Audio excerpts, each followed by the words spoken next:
Welcome to சாந்தி உலகம். சாந்தி உலகம் சேனலை சப்ஸ்கிரைப் பண்ண எல்லாருக்கும் ரொம்ப தேங்க்ஸ். இன்றைக்கி நம்ம சேனலில் பொட்டேட்டோ வச்சு ஒரு கிறிஸ்பியான ஒரு ஸ்நாக்ஸ் செய்யலாம். அது செய்கிறதுக்கு முதல்ல அடுப்பில் ஒரு பேன் வச்சுட்டு எண்ணெய் ஊற்றி சூடு பண்ணிக்கலாம். அது கூட கொஞ்சமாக ஜீரகம் போட்டு பொரிஞ்ச பிறகு பொடியாக கட் பண்ணி வச்சுருக்க வெங்காயம் சேர்த்து நல்லா வதக்கி கொடுக்கலாம். கொஞ்சமாக உப்பு சேர்த்து வதக்கிட்டிங்க அப்படின்னா டேஸ்ட் நல்லாயிருக்கும். நெக்ஸ்ட்டு இதுக்கு டேஸ்ட் கொடுக்கறதுக்காக கொஞ்சமாக மிளகா பொடியும் கரம் மசாலாவும் சேர்த்துக்கிறேன்.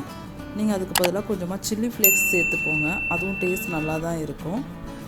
எல்லாம் பச்சை ஸ்மெல் போகிற வரைக்கும் நல்லா வதக்கி கொடுக்கலாம். நான் இன்றைக்கி 3 உருளைக்கிழங்கு வேக வச்சு மசிச்சு வச்சுருக்கேன். நீங்கள் அதுக்கு பதிலாக உருளைக்கிழங்கு நல்லா வேக வச்சுட்டு தண்ணி இல்லாமல் துருவி எடுத்துக்கிட்டிங்க அப்படின்னா அதுவும் டேஸ்ட் நல்லா தான் இருக்கும். மசிக்கும் பொழுது கட்டி இல்லாமல் மசிச்சு எடுத்துக்கோங்க. உருளைக்கிழங்கு அது கூட போட்டு நல்லா வதக்கி கொடுங்க. நெக்ஸ்ட்டு முக்கியமான இன்க்ரீடியன்ட் இது, நான் இன்றைக்கி இது கூட 1 டேபிள் ஸ்பூன் அளவுக்கு இட்டாலியன் ஹெர்ப்ஸ் சேர்த்துருக்கேன். நீங்கள் அதுக்கு பதிலாக ட்ரை பேசிலும் சேர்க்கலாம்.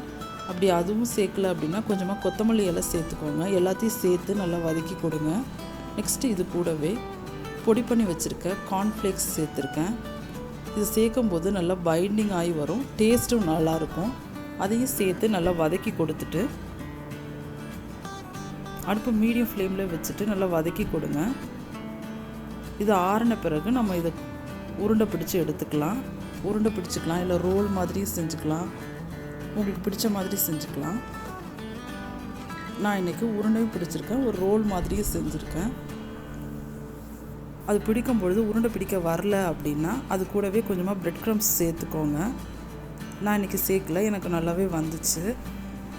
நெக்ஸ்ட் அதை கோட் பண்ணுறதுக்கு நான் இன்றைக்கி கொஞ்சமாக மைதா மாவு தண்ணியில் கரைச்சி சேர்த்து வச்சுருக்கேன். நீங்கள் அது வேண்டாம் அப்படின்னா ஒரு முட்டையை நல்லா பீட் பண்ணி வச்சுட்டு அதில் கோட் பண்ணால் கூட நல்லா வரும். முட்டை வேணாங்கிறவங்களுக்கு மட்டும் இந்த மைதா சேர்த்துக்கோங்க. பார்த்திங்கன்னா இந்த மாதிரி உருண்டை பிடிச்சி எல்லாத்தையும் வச்சுக்கலாம். நெக்ஸ்ட்டு கோட் பண்ணிக்கலாம். ஃபஸ்ட்டு மைதா மாவில் டிப் பண்ணிவிட்டு பிரெட் க்ரம்ஸில் போட்டு பரட்டி எடுத்துக்கலாம். கொஞ்சமாக சேர்த்து நல்லா பரட்டி கொடுங்க. மைதா மாவு எல்லா பக்கமும் கோட்டான பிறகு பிரெட் க்ரம்ஸில் போட்டு நல்லா பரட்டி எடுத்துக்கலாம். இது போல் 1 by 1 எல்லாத்தையும் பரட்டி எடுத்துட்டு உடனே பொரிக்கணுன்னாலும் பொரிக்கலாம். நான் இன்றைக்கி 1/2 hour ஃப்ரிட்ஜில் வச்சுட்டு அப்புறமா பொரித்து எடுத்துக்கிறேன்.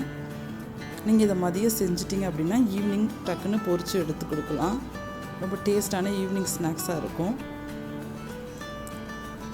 இதில் இட்டாலியன் ஹெர்ப்ஸ்லாம் சேர்த்துருக்கிறதெல்லாம் நல்ல ஃப்ளேவராக இருக்கும்.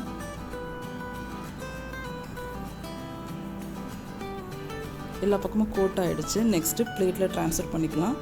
இது போல் 1 by 1 எல்லாத்தையும் கோட் பண்ணி எடுத்துக்கோங்க. 1/2 hour கழித்து அடுப்பில் எண்ணெய் சூடு பண்ணிக்கலாம்.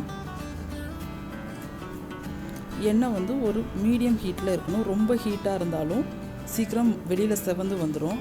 மீடியம் ஹீட்டில் வச்சுட்டு 1 by 1 போட்டு பொரித்து எடுத்துக்கலாம். போட்ட உடனே திருப்பி விடாமல் ஒரு 30 செகண்ட்ஸ்க்கு அப்புறமா திருப்பி விடலாம். எல்லா பக்கமும் கோல்டன் கலர் வர வரைக்கும் நல்லா பொரித்து எடுத்துக்கலாம். அவ்வளோதான், ரொம்ப டேஸ்டான பொட்டேட்டோ ஸ்நாக்ஸ் ரெடி ஆகிடுச்சு. நீங்களும் இதே மாதிரி செஞ்சு பாருங்கள். ரெசிபி பற்றிய கமெண்ட் பாக்ஸில் கொடுங்க. ரெசிபி பிடிச்சிருந்துன்னா சாந்தி உலகம் சேனலில் லைக் பண்ணுங்கள், ஷேர் பண்ணுங்கள், கமெண்ட் பண்ணுங்கள். இது கூடவே சர்வ் பண்ணுறதுக்கு நான் இன்றைக்கி கொஞ்சமாக கெச்சப் எடுத்திருக்கேன். இது அப்படியே சாப்பிடவும் டேஸ்ட் நல்லா தான் இருக்கும். குழந்தைங்களுக்கு எக்ஸ்ட்ரா டேஸ்ட் கொடுக்கறதுக்காக கொஞ்சமாக கெச்சப் சேர்த்து கொடுங்க, என்ஜாய் பண்ணி சாப்பிடுவாங்க. அவ்வளோதான், யம்மியான பொட்டேட்டோ ஸ்நாக்ஸ் ரெடி ஆகிடுச்சு. தேங்க்ஸ் ஃபார் வாட்சிங்.